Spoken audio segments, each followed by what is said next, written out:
Alright, thanks for tuning in, guys. I just want to let you know what I got going on today.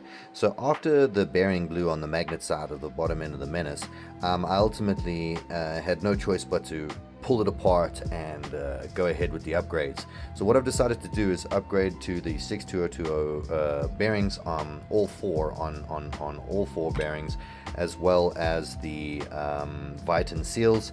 I also have a HD clutch spring from Smolk Performance that I could chuck in there along with the BTG to create a pretty powerful engine. Another one of the things that I love about the Menace is it comes with this wonderfully balanced crank, and it's balanced to this piston right here, which is fairly awesome. Excuse me, which is really awesome.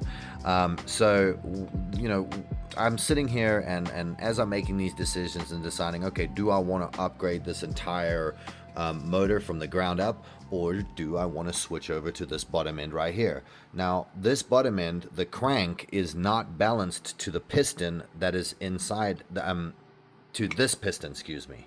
So the crank that's inside here has a different piston. It's vastly different to the Menace piston.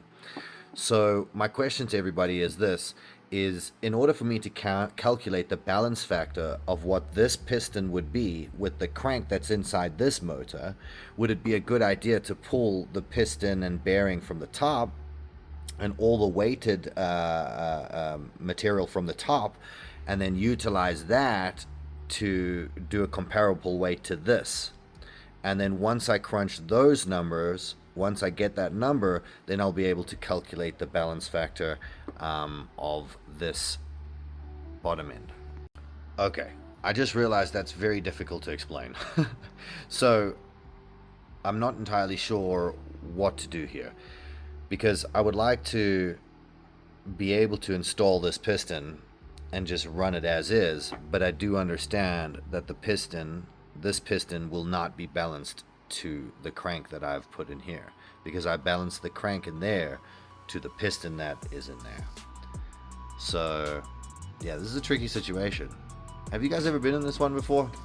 I'm starting to think I'm better off just going ahead with the full rebuild and using what's already available to me here. That's starting to make more sense. Anyway, I'd love to hear your thoughts, guys. Thanks for tuning in. I really appreciate all the love and support.